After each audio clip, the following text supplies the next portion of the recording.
오늘은요 시편 49편 5절에서부터 9절까지 있는 말씀을요 저와 여러분들의 같은 목소리로 봉독하시겠습니다. 편 49편 오늘은 5절부터 9절까지 있는 말씀입니다. 찾으실 줄 알고 우리 다 같이 한 목소리로 봉독합니다. 시작.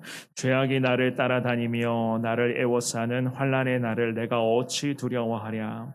자기의 재물을 의지하고 부유함을 자랑하는 자는 아무도 자기의 형제를 구원하지 못하며 그를 위한 속전을 하나님께 바치지도 못할 것은 그들의 생명을 속량하는 값이 너무 엄청나서 영원히 마련하지 못할 것임이니라.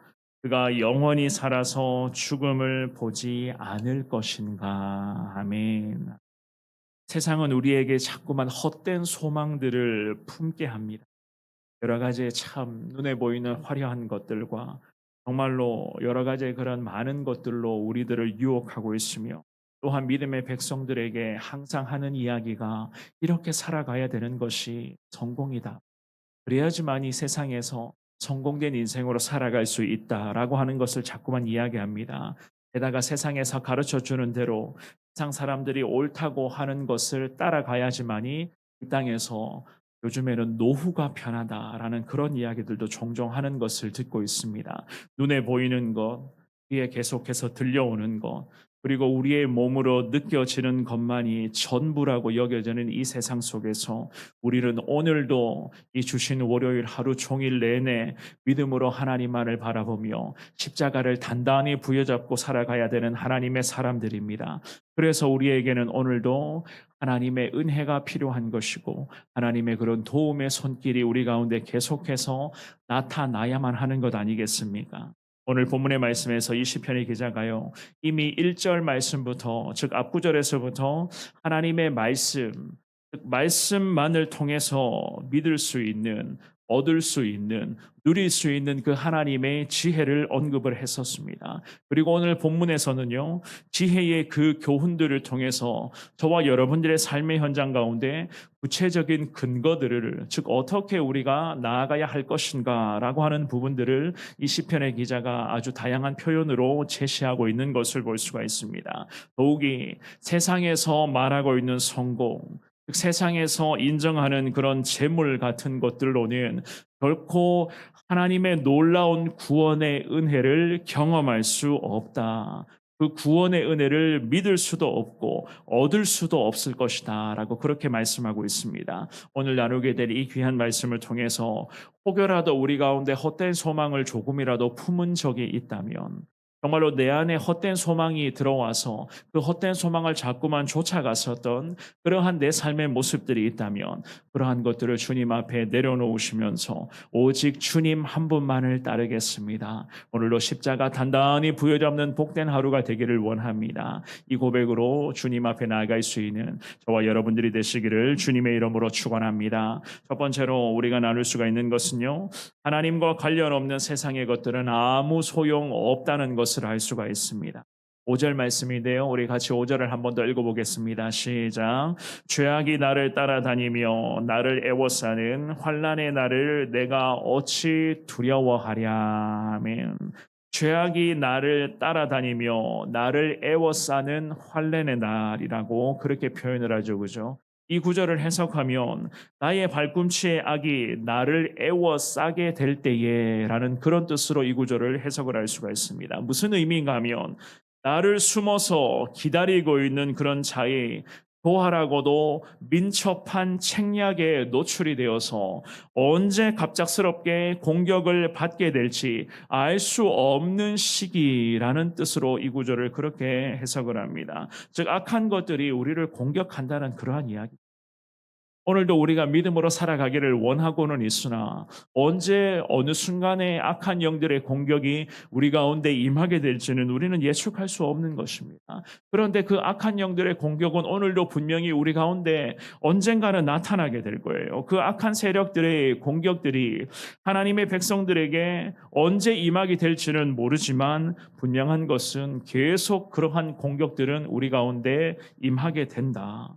그래서 시편의 기자가 이런 상황 속에서 5절 말씀의 하반절에 그럼에도 이렇게 고백을 합니다. 내가 어찌 두려워하리. 두려워할 필요가 없다는 겁니다. 왜냐하면 하나님이 우리와 함께 해 주실 것이기 때문에.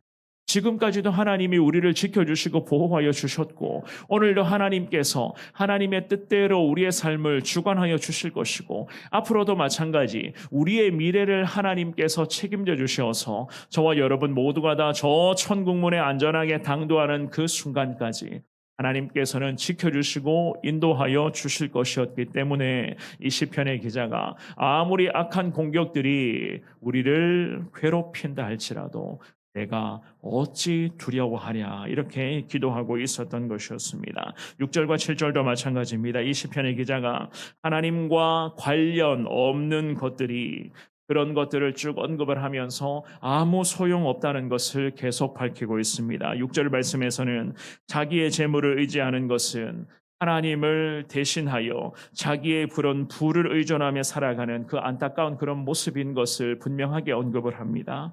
즉 7절 말씀도 마찬가지입니다. 아무도 자기의 그런 형제를 구원하지도 못할 것이다. 많은 재물이 있고 많은 권력을 갖고 있다 할지라도 자신의 구원은 두말할 것도 없고 형제들의 구원도 말이 안 되는 것이다. 세상의 것들로는 절대로 하나님의 가장 귀한 축복이라고 할 수가 있는 이 구원을 얻을 수도 없고 이것을 살 수도 없다. 사실 이런 사람들에 대해서 이 시편의 기자가 말하고 있습니다. 많은 재물을 의지하고 자랑하고 있지만 재물이라고 하는 것, 즉 세상 것들이 모든 문제를 해결해 줄 수 있다는 그 헛된 믿음, 그 헛된 믿음이라는 거예요.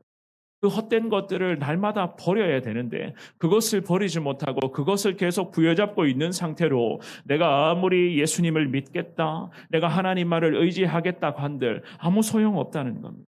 그래서 이 7절 말씀을 통해서 시편의 기자가 분명하게 언급을 합니다.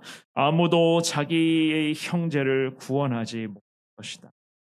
결코 스스로는 자기의 죄 문제를 속량할 수가 없을 것이다. 그러한 이야기였습니다. 사랑하는 여러분, 하나님의 지혜와 반대되는 그러한 어리석은 그런 삶의 모습들을 이 시편의 기자가 아주 다양한 표현으로 우리들에게도 잘 설명을 하고 있습니다. 그 중에서도 재물이라고 하는 것을 직접적으로 언급하며 이 재물을 자랑하고 부를 자랑하는 것 자체를 아주 강하게 질책하고 있는 것을 우리는 볼 수가 있습니다. 왜냐하면 이것이 바로 세상에서 말하고 있는 성공이기 때문에 그런 것 아니겠습니까? 아무리 재물이 많고 부를 축적하고 있다고 해도 스스로는 결코 구원의 놀라운 은혜를 얻을 수도 없을 뿐더러 그 놀라운 비밀을 누릴 수도 없다. 성경은 분명하게 우리들에게 이야기하고 있습니다. 게다가 영생이라고 하는 것도 아무리 많은 재물을 가지고 있다고 한들 그 영생이라고 하는 그 가장 놀라운 축복을 어떻게 얻을 수가 있단 말이겠습니까? 그렇다고 재물이 잘못된 것인가? 그것도 아니겠죠. 우리에게 하나님이 말씀하시고자 하는 것은 먼저는 우리의 삶이 항상 하나님께 집중되어야 한다는 겁니다. 하나님이 내 삶의 전부이요. 하나님이 내 삶의 가장 우선이요. 하나님의 뜻이 내 삶의 가장 1순위가 되어서 내가 하나님 중심의 삶을 오늘도 살아갈 때에 그때에 하나님은 우리에게 은혜와 능력과 축복과 특별히 세상에서 이야기하고 있는 그런 재물의 축복과 권력의 축복과 여러 가지 그런 성공이라고 하는 것들도 우리에게 허락하여 주실 것입니다.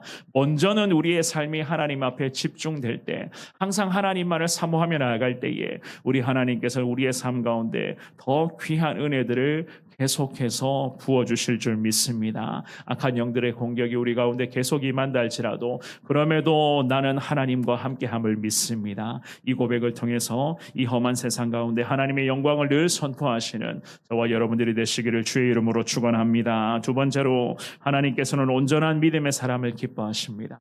온전한 믿음의 사람을 기뻐하신다. 8절과 9절을 우리 같이 읽어보겠습니다. 시작. 그들의 생명을 속량하는 값이 너무 엄청나서 영원히 마련하지 못할 것임이니라. 그가 영원히 살아서 죽음을 보지 않을 것인가. 아멘. 이 시편의 기자가 온전한 믿음의 필요성에 대해서 아주 역설적인 표현을 사용하고 있는 것을 볼 수가 있습니다. 하나님만을 의지하는 사람, 즉 온전한 믿음으로 하나님을 바라보는 사람으로 나아가야 될 것인데 그러지 못한 사람에 대해서 아주 잘 언급을 하고 있죠. 그죠? 생명에 관한 것, 즉 영생이라고 하는 것을 온전히 스스로 해결할 수 없다.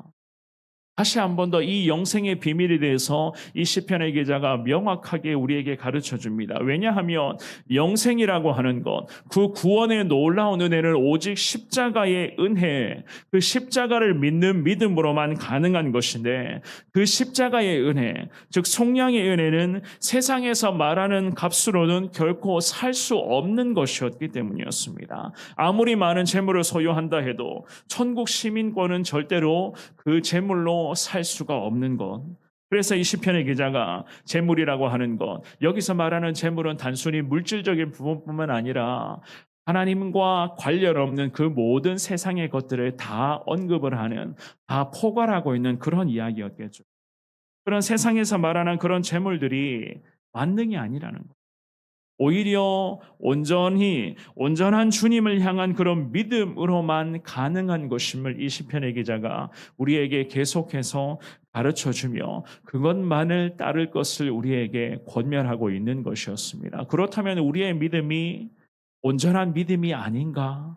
그렇게 생각해서도 안 되는 것입니다. 지금 이 순간 우리는 온전한 믿음의 사람으로서 하나님만을 바라보며 주의 은혜만을 소망하고 있는 사람들입니다. 하지만 우리는 연약하고 부족한 죄인들이기 때문에 앞으로 우리의 삶이 혹여라도 어떻게 될지 모르기 때문에 이 시편의 기자가 더욱더 하나님의 은혜를 사모하며 살아가되 항상 경각심을 가지고 내 삶의 우선은 항상 하나님이다. 이 믿음이 평생 쭉 이어질 수 있도록 세상에 내 삶이 속하여지는 것이 아니라 계속해서 지금처럼 온전히 하나님 한 분만을 따라갈 수 있도록 이 시편의 기자는 그런 것들까지도 다 염두하면서 우리들에게 아주 다양한 표현으로 온전한 믿음의 사람으로 살아갈 것을 권면하고 있었던 것이었습니다. 사랑하는 여러분, 물질 만능주의 사상이 너무나도 강하게 나타나는 지금의 시대적 상황 아니겠습니까? 특별히 물질이 많이 있어야 성공하는 인생으로 살아갈 수 있다라는 이야기들을 참 많이 듣고 있습니다. 게다가 그 물질을 많이 소유하고 있어야지만이 우리의 생명도 계속해서 연장을 시켜갈 수가 있다. 노후가 편하다라는 그런 이야기들도 참 많이 듣고 있지 않습니까? 물론 다 필요한 이야기고 틀린 이야기는 아닙니다만은 저와 여러분들에게는 항상 하나님이 먼저가 되어야 한다는 것. 이 사실을 결코 가볍게 생각하지 마시기를 바랍니다. 지금 우리의 신앙이 하나님 중심의 신앙이라 할지라도 연약하고 부족한 자들인지라 언제 넘어지고 언제 또 자빠지게 될지 우리가 어떻게 예측할 수 있단 말이겠습니까? 날마다 내 자신을 주님 앞에 처복종시키되 항상 하나님 중심의 삶을 살아가겠다. 늘 이 믿음의 고백으로 주님만을 따르기를 바랍니다. 하나님께서는 우리 모두에게 순간순간의 능력과 은혜를 더하여 주시고 항상 하나님 중심의 삶을 살아갈 때에 우리에게 하나님은 물질의 축복, 건강의 축복, 정말로 자녀의 축복, 더 놀라운 축복들을 하나님이 그때에 더 많이 우리에게 허락하여 주실 것을 믿습니다. 주의 은혜만을 소망하며 오늘도 주신 말씀 앞에 주님 앞에 순종하시되 하나님 중심의 삶을 오늘도 온전히 감당하기를 원합니다. 이 고백으로 주님 앞에 기도하며 나아가시는 저와 여러분 모두가 될 수 있기를 주님의 이름으로 축원합니다.